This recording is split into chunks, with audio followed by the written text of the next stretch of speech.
وَلْتَكُنْ مِنْكُمْ أُمَّةٌ يَدْعُونَ إِلَى الْخَيْرِ وَيَأْمُرُونَ بِالْمَعْرُوفِ وَيَنْهَوْنَ عَنِ الْمُنْكَرِ وَأُولَئِكَ هُمُ الْمُفْلِحُونَ.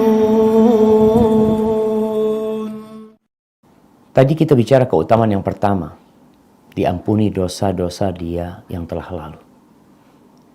Yang kedua, hadis yang merupakan hadis qudsi, di mana Allah Jalla Jalaluhu mengatakan semua amalan anak Adam itu bagi dia. Artinya hitungannya sudah jelas. 1 dilipat gandakan jadi 10 sampai 700 kali lipat. Kecuali puasa. Puasa ini disebutkan milik Allah. Aku yang kasih pahala. Artinya malaikat itu sudah mencatat tentang pahala yang diberikan oleh hamba. Ketika bicara tentang puasa, maka puasa ini milik Allah. Berapa Allah kasih? Ya, kalau kita tahu kebesaran Allah Azza wa Jal, keagungan Allah Jalla Jalaluh, berapa dia kasih? Allah Asy-Syakur.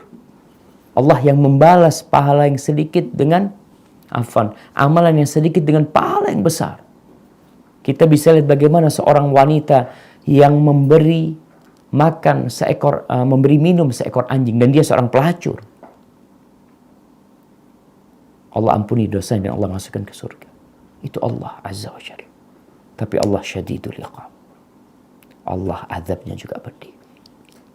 Baik, kemudian keutamaan yang lainnya, as-siyamu junnah. Puasa itu tameng. Jadi ternyata puasa ini ada manfaat buat kita yang menghindarkan diri kita dari dosa. Orang dengan puasa itu terhindar dari dosa.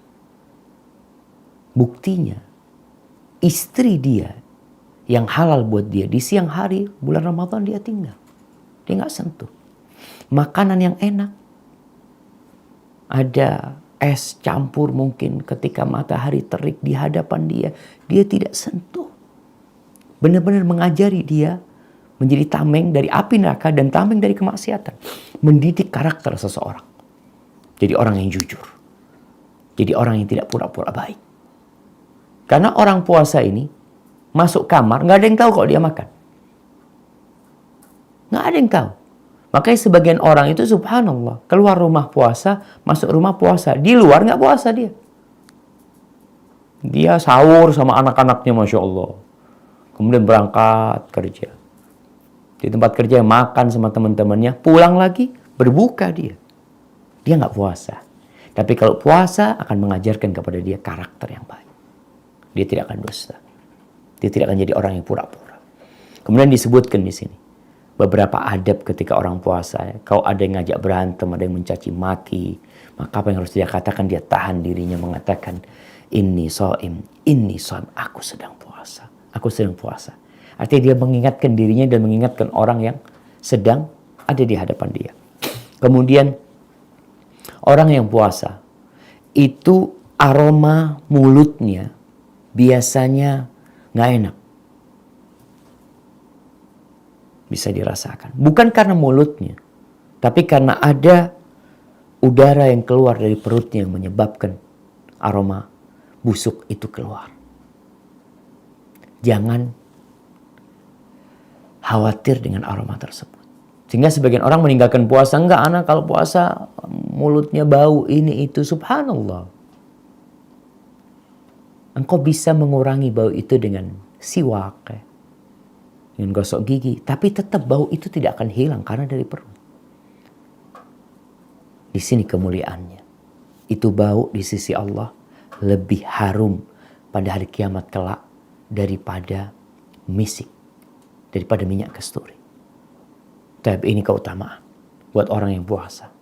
Jadi ketika engkau puasa kemudian mencium aroma yang gak nyaman, ingat ya Allah nanti akan lebih wangi daripada kasturi. Kemudian yang terakhir, orang yang berpuasa itu memiliki 2 kebahagiaan, 2 kegembiraan.